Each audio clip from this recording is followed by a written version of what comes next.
Alright, what's happening, y'all? It's your boy Rico back finally with some Redskins content. Expect more, expect them more often. We're getting right back to it. And this is a Redskins report, so I'm going to talk about various topics. And not just Redskins, we're going to talk about some NFL stuff near the end. But is the Redskins offense primed for greatness? Even earlier than we expected? Is our franchise finally on one page from top to bottom? From head coach to quarterback to owner, all at the same time? And then of course I have some NFL COVID-19 coronavirus updates and much more. And before we get to the content y'all came for, I just want to let y'all know to go buy the best Redskins merch money can buy. Just hit the link in the description of this video under Go Get Street Scores merch. We have Welcome to Rivera tees. We have You Even Been to Dallas hoodies, phone cases, coffee mugs, HTTR everywhere, international shirts, everything. Also, if you want to become a monthly paid member of the best sports YouTube channel out here doing it,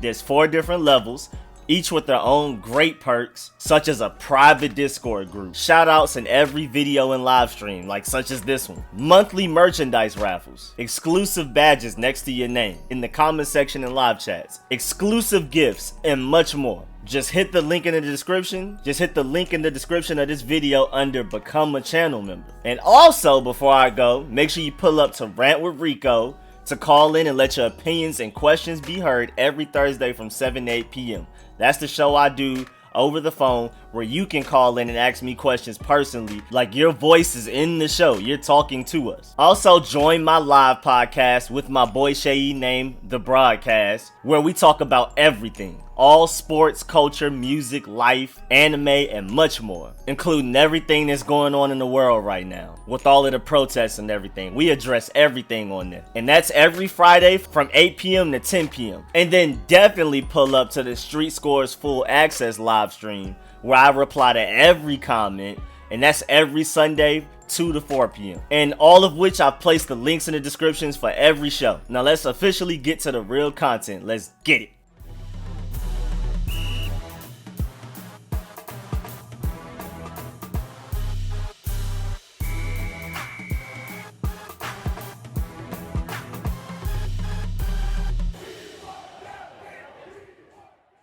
First of all, I want to talk about how the Redskins offense should be primed for greatness, especially sooner than we originally thought. Starting with Dwayne Haskins' transformation, both body, mind, and work ethic. First of all, when we drafted Dwayne Haskins, he was 235 pounds. He was 228 when he started training in the winter, and now he's 218 pounds right now, today. This man has not been playing. He's been cutting down body fat, adding muscle. He's more lean, he's more mobile, and more durable all at the same time. His arm strength is probably better. I see a great top 10 quarterback coming out of this man. Hopefully a future Hall of Famer, but that's getting way ahead of ourselves. But the potential is definitely there. He already has top 7 arm talent in the NFL. There's only a handful of quarterbacks in this league that have the arm strength that Dwayne Haskins has. And that's something you can't teach. So as long as he can do everything else right, he's going to be super straight. But even beyond just how his body is transformed, it seems like his work ethic is transformed. Terry Mclaurin,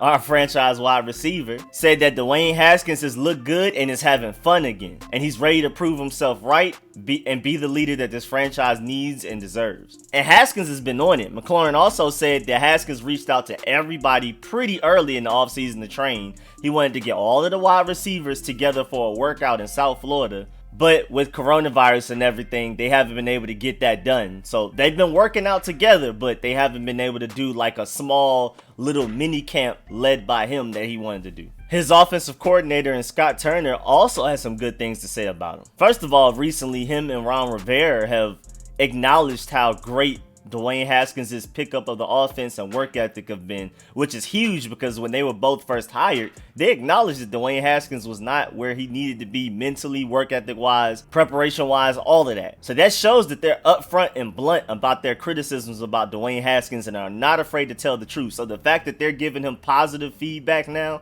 shows that he's actually made progress. And I believe what they're saying, because when he was bad, they said he was bad. And now that he's good, they're saying he's good. But Scott Turner said that Haskins is learning a new offense, but he says he feels way more comfortable in this new scheme than the previous schemes that he had to deal with last season. This scheme is more up tempo. It's going to be a lot of short, quick passes. It's going to be run heavy, and it's going to allow him to get into a rhythm. And then once he's in a rhythm, you can forget it because that arm talent is just ridiculous. And then Ron Rivera also acknowledged out loud that Dwayne Haskins is really taking what he and Haskins have talked about to heart. And Ron Rivera acknowledges that shows a lot of maturity out of Dwayne Haskins. Rivera said that he appreciates the level of effort that Dwayne Haskins is given. He's doing everything they've asked, plus more, and he's excited to see him in person. And also on the Dwayne Haskins side, he said regardless of whether the questions about his maturity were true or not, he wanted to step up. He wanted to apply pressure to himself to put all of that noise to rest. And I respect that, because even though I felt like he wasn't as bad as people were making him out to be, especially as far as learning a new offense and how talented he actually was, but he basically said, hey man, even though I know it's not true, I'm going to go out there and prepare better, work out harder, learn the offense more efficiently, pick up the scheme quicker, and all of that type of stuff,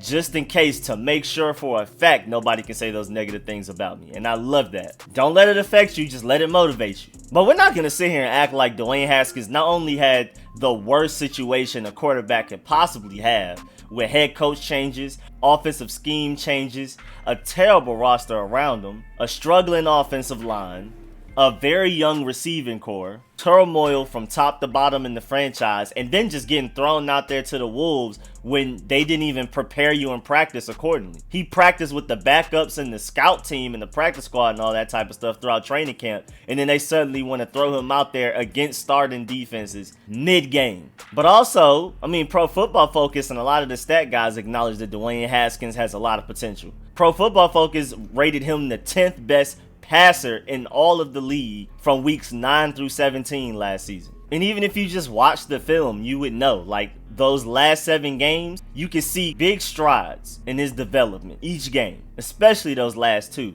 before the offensive line let him down and he ended up getting hurt. But his last 7 games, he had 7 touchdowns, 3 interceptions, and a 90 quarterback rating. And then the 12 to 25 yard range, he is really good at throwing in the tight windows. Like, he's able to throw it over a linebacker's head at the right angle to where it drops in front of the safety, right into the wide receiver's hands in a very difficult pocket to throw the ball into. He also already has the vet ability to move defenders with his eyes. That's something a lot of quarterbacks never learn, and that's something most quarterbacks don't have coming out of college, and he already has that. He also is a good reactor. Like, when things break down, he's a good improviser. And those are traits that is just either hard to teach or just impossible to teach. You just have it or you don't. And those are definitely some traits you can build on. Also, Pro Football Focus and Next Gen Stats acknowledge that Dwayne Haskins had the second highest aggressive throw percentage in the entire NFL last season, percentage-wise, which is when you throw to a receiver with less than 1 yard of separation. And he threw the second highest percentage of throws like this out of the entire NFL, out of all of the quarterbacks. Future Hall of Famers, Pro Bowlers, All Pros, and all. And then at the same time,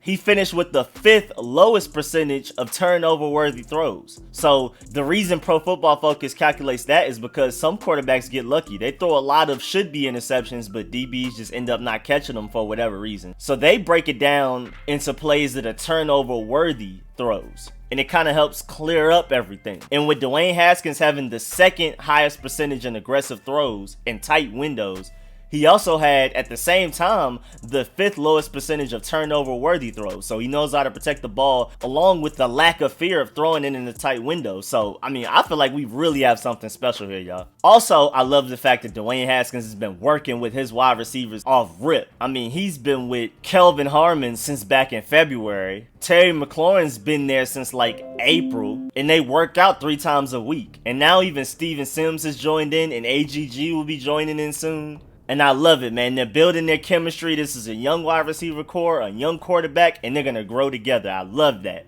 Even with coronavirus not allowing any official practices, any mini camps, Dwayne Haskins has gathered the troops, and they've been putting in work since February. At least him and Kelvin Harmon have. And then speaking of the receivers, I want to talk about how bright our future is with these receivers. Because you already know Terry McLaurin is just heaven sent. He began his offseason workouts 3 days after the Super Bowl. Like 3 days after the Super Bowl ended, he was already in 2020 form working out as if he has a game the next day. And I love how humble he is, how everything is a team approach and everything in his interviews and his press conferences. He's truly about winning above all else. He's definitely not a selfish guy. He does not care about stats. All he cares about is winning at the end of the day. And that's one of the reasons the Redskins took him, because even if he wasn't going to be a great receiver, he's willing to do everything you ask him to do on special teams. That's be a gunner, anything. All the things that talented players don't even want to waste their time doing and risking injury. And then he's also a great blocker. Not only just technique-wise, but just sheer willpower to make sure that he blocks well for his running backs. But Terry McLaurin is excited about the future also. Is just as excited as I am. He said he's starting to learn the offense conceptually, but he really wants to get on the field and get some reps and get some throws. I mean, with him, Dwayne Haskins and Kelvin Harmon and Steven Sims have been doing is great, but he wants to actually do it against defenses. And he also said he's excited to play wherever. So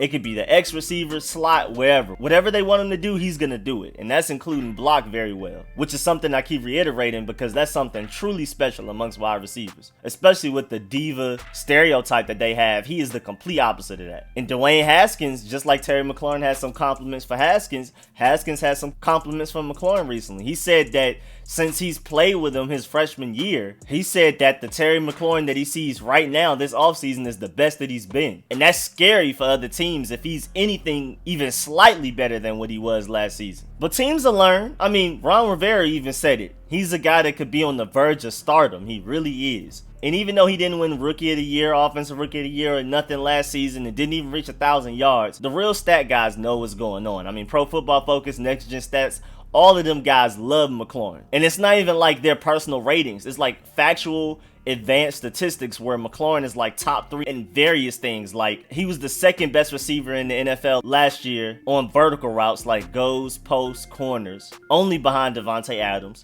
He had the highest contested catch rate percentage. He was top 5 in separators. I mean, it's just ridiculous. Him just having some other threat opposite of him is going to be insane, because not being able to double team Terry McLaurin is not even fair. And you can't forget that he's a sub 4.4 40 time type of guy. He ran a 4.3 something. And speaking of receivers that can go opposite of him to take away some of the attention that Terry McLaurin demands, there's AGG, who we just recently drafted out of Liberty. And I'm very excited about him. 6'4", and since 2018, that's including last season and the 2018 season, out of all draft eligible receivers from this past draft, he was first in contested catches with 36. He was first in deep receptions with 27. So just because he's big doesn't mean he's not also a deep ball threat. And he only had one drop on all of the deep targets he had in those 2 years. And also, my boy AGG has been working out with Anquan Boldin this offseason, which I'm really excited about, because that's a great person for him to get with and to learn the game from. Love the fact that he went and reached out and found a true veteran, somebody that really knew the game well, to help coach him up and develop him with everything that's going on and not being able to practice. And speaking of working out with great wide receiver cultivators, Steven Sims has been working out with wide receiver coach guru David Robinson. And this is the guy that has been working out with Antonio Brown in his prime, back when Des Bryant was working out in his prime. Chris Godwin, who just broke out of nowhere and had a great season last season. I'm pretty sure David Robinson had a lot to do with that. And Emmanuel Sanders. And the guy that has been coaching up these guys in their primes said that he loves Steven Sims, and he is going to be a star in this league. That's very high praise coming from somebody like that. And I'm very excited about what he can do in the slot this next season. I feel like he's going to be one of the better slot receivers in the NFL, because he's electrifying and he's able to separate from anybody with his route running, his shifty speed, his quickness, his agility. Him after the catch is crazy. I mean, he's going to be a great safety blanket for Haskins. When in doubt, Steven Sims and Terry McLaurin will always be open. I mean, Steven Sims had 20 catches, 230 yards, and 4 touchdowns in the final 4 games of 2019. If you just go back and watch those last 4 games, you truly see his potential. And then just imagine the fact that whatever you see from that film, those last 4 games last season, add on to the fact that David Robinson has been working out with him this entire offseason. And that's how much potential Steven Sims has this next year and further into the future. But now, the reason that Steven Sims will be able to focus on being a pure slot receiver and not having to worry about return duties, he may not even be the gadget guy he was last season with screens and sweeps and reverses and all of that type of stuff. Like that one play he took to the house against the Patriots, because that boy Antonio Gibson that we just drafted in the 3rd round and his potential and role as a rookie could be immense. I mean, there's already a lot of neutral scouts that aren't even Redskins fans. I mean, just guys that work for ESPN, Pro Football Focus, NFL Network, Bleacher Report, all of those type of people. Going into the draft, before we even drafted him, a lot of people were saying that he has the potential to be the best skill player out of this entire draft, out of the running backs, the wide receivers, everybody. The only problem that he has, and the reason we were able to get him in the third round, is that we just didn't get to see him much in college. But when you did, he shined the most out of any skill position player in this draft. I mean, that's including DeAndre Swift at running back. That's including Jerry Jeudy and CeeDee Lamb at wide receiver. I mean, we really may have gotten the steal of the draft in Antonio Gibson if he really pans out. And Scott Turner has already said that he plans on using Antonio Gibson basically how he used Christian McCaffrey last year. Maybe slightly more receiver-ish, just because he plans on having Antonio Gibson out there at the same time that he may have Darius Geis or Bryce Love or Adrian Peterson. Antonio Gibson can be on the field with other running backs because he's so versatile. And I'm very excited about that. I mean, the sky's the limit for Antonio Gibson, man. Especially in the return game. Him and Isaiah Wright as our best returners is going to be ridiculous. I feel like our special teams will truly be special this season. Y'all will see, we'll be winning a lot of field position battles, especially because of Tress Way. And this great defense we're about to have. And this return game, come on now. And Khaleke Hudson blocks punts. I don't even know how you learn to do that very well, but he just has a knack for doing it. He did it 5 times in college. That's like unheard of. But before I leave the receivers, because Antonio Gibson is more so a running back than receiver, but I wanted to lump him in with the receivers. Ron Rivera did address the whole Antonio Brown chaos and situation. He basically said that, nah, I don't really want Antonio Brown. It would be nice to have a veteran presence in the wide receiver room with all of these young guys we have, but at the same time, he wants to see these young guys go out there and develop and mature and prosper on their own with pressure on their backs in real game action, regular season games, not just training camp, not just practices on weekdays. He wants them to go out there against starting defenses, against teams and coaches that are trying to win games and will do whatever they can to win. He wants his wide receivers to go out there and make mistakes early so they can have film to review early on and develop sooner and become the great wide receivers they all have the potential to be. And I love that because I agree. And then, speaking of Ron Rivera, he also addressed that there's going to be heavy competition at left tackle, left guard, and tight end. He said those positions are wide open. I mean, the best candidates for left tackle are Sadiq Charles, who we recently just drafted and has a lot of talent, but he's going to need time to progress. Then you also have left guard with Wes Martin, Ross Pierschbacher, or whoever else may be thrown into that, Keith Ishmael. And then at tight end, you have Thaddeus Moss, Logan Thomas, Jeremy Sprinkle, Hale Hinges, Richard Rodgers. I mean, it's wide open. If I had to put money on any winners, I would go with Sadiq Charles at left tackle, unless we bring in somebody like a Jason Peters or Donald Penn or anybody like that. And at left guard, I would guess Wes Martin. And then at tight end, I mean, technically, there can be 2 on the field at the same time, but I feel like Thaddeus Moss is going to be our most impactful. And I feel like Hale Hinges and Logan Thomas should make the roster over Jeremy Sprinkle. But, you know, Jeremy Sprinkle might beat out somebody like a Hale Hinges. But I feel like Logan Thomas and Thaddeus Moss are the almost locks to make the roster. And now I want to talk about how this organization is all on one page, from quarterback to head coach to owner. Finally. I mean, that's not something the Redskins are used to. And it's a shame that it is how it is, but that's how it's been for us. I mean, the fact that I'm excited about that is just sad, but it's very true. First of all, both Ron Rivera and Haskins are clearly pro Black Lives Matter. And Adrian Peterson already said he plans on kneeling. I'm pretty sure a lot of the Redskins players will kneel. And Ron Rivera, who is one of the most military guys in the NFL, said that he truly understands why they're doing it during the national anthem and everything, and he supports it. And then you already saw Dwayne Haskins out there on the front lines protesting in DC with people. And even Kerrigan spoke about it. I mean, he said that everybody on the Redskins is on the same page, and it's sad that we are still here in a society that has racism like this. And he also said that he was fortunate being raised in a diverse setting, and he has never even thought about color, which is dope. Shouts out to Ryan Kerrigan. But Dwayne Haskins addressed his attendance during the Black Lives Matter protests in DC, and it said it helped him become a better leader. He didn't want to just send out a tweet or a crafted statement. When he went downtown, he talked to people about their perspectives firsthand and wanted to be on the front lines, involved, and actually making a difference. And Dwayne Haskins also said that the part of his learning about Black Lives Matter was talking to the leaders on the team, Coach Ron Rivera, his family, and others to be as knowledgeable and up-to-date and on information as possible. Dwayne Haskins also addressed whether or not he'll protest during the national anthem. He's still not sure yet, but he said he supports his teammates no matter what they intend to do, whether they kneel or not. And then here comes Ron Rivera. He said when everything started 2 weeks ago that he didn't want to just come across as insincere. He knows what it feels like to be a minority, with him being of Puerto Rican and I think Mexican descent.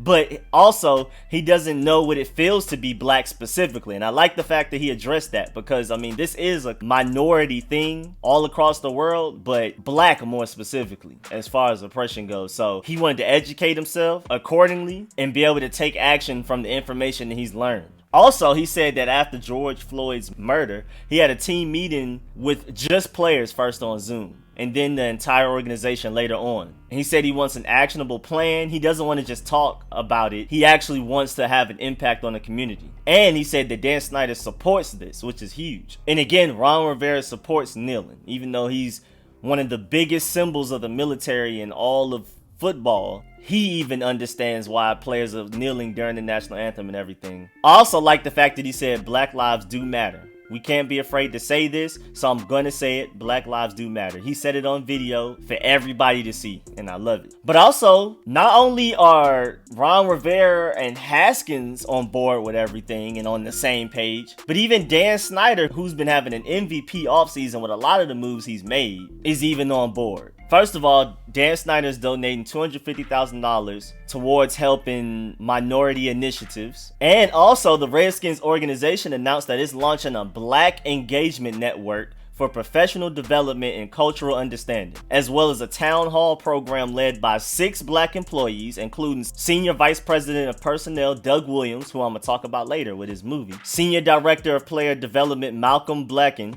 and coach and intern Jennifer King, a former police officer who was the first black female to hold a full-time coaching position in the NFL. And again, she's a former police officer. Owner Dan Snyder donated $250,000 to get these programs started. And beyond just Dan Snyder, Haskins, and Ron Rivera, it's the whole team. I mean, Chase Young was part of the video that all of the NFL players put out with all of the top guys like Pat Mahomes and Odell Beckham, Michael Thomas, all of those guys, where they were basically calling out the NFL and calling out racism and everything. Chase Young was part of that. So the young Redskins guys have been out there on the front line as far as protesting and everything. It's great. And as far as a coronavirus update, and this was for the entire NFL, not just the Redskins, the NFL has announced proposed safety protocols for players returning to facilities. First of all, teams have to reconfigure locker rooms to allow 6 feet of space between each locker. I don't know how that's gonna look, because I'm used to locker rooms looking like this, but I mean, I guess we'll see. Also, all equipment must be disinfected after each workout, and every room must have hand sanitizing stations all around. So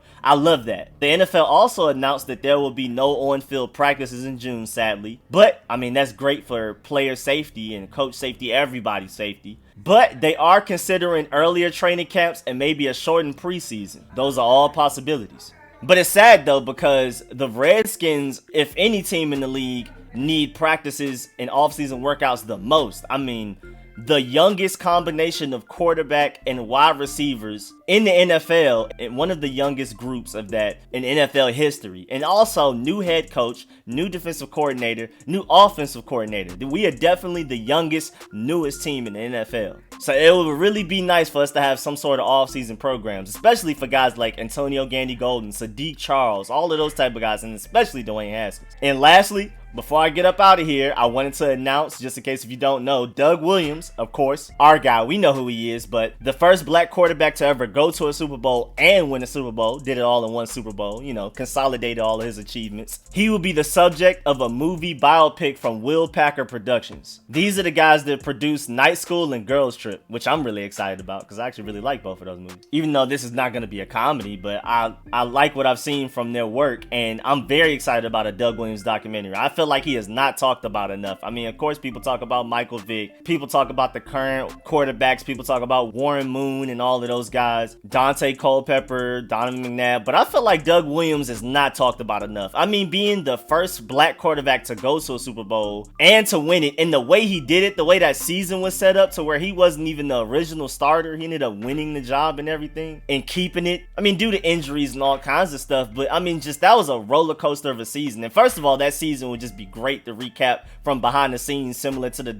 Jordan documentary, just as a Redskins fan, but also just seeing the come up of a black quarterback, especially from Louisiana, which is part of the South, which is one of the most racist areas in the world, especially in times like that, way back then, about like 20-30 years ago. That has to make for a great documentary. And I also, again, I feel like he's just not getting as much shine as he should get at all. I don't feel like he's getting enough respect around the league. I feel like he's not acknowledged as a pivotal part in black history enough. So I'm very happy to hear that Doug Williams will be getting a documentary soon. And of course, as a Redskins fan, I'm excited to see everybody see us win that Super Bowl and the way we won it, because that was a roller coaster ride of a season, man. But that's the end of this Redskins report.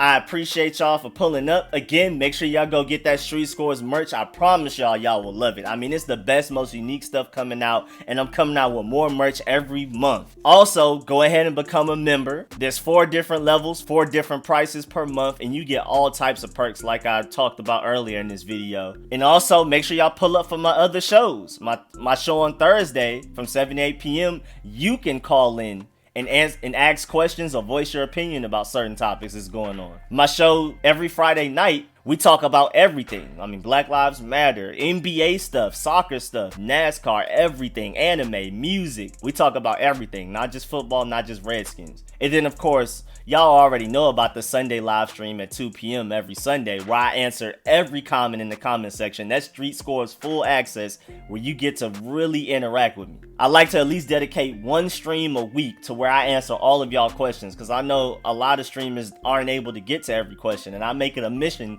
to do my best to do so. So definitely make sure y'all pull up for that. Again, I know y'all keep hearing it, but I'm for real working on this Air Coyo offense video. Just been reviewing a lot of film, taking a lot of notes, and then now it's about time for me to start compiling it all together, organizing it into like a format that y'all can understand, and it's not just me babbling left and right, going from one topic to another and then back to that topic, stuff like that. So it's on the way. Of course, now that I have all of the merch and membership things out the way and a great foundation, a new rebranded logo and everything, I will have more time for actual YouTube videos, which is why y'all know me and why y'all are here. The Street Scores merch and everything and the memberships are great, but y'all know me for the YouTube videos, and I'm about to start getting that content to y'all, film sessions and everything. So I appreciate the support. Make sure y'all definitely subscribe if you haven't. Hit that bell next to the subscription button so you get a notification every time I'm doing something. That's big. Also, like this video before you leave if you learned anything, if you liked it at all. And again, I appreciate the support from everybody. I'll catch y'all later. I'm out.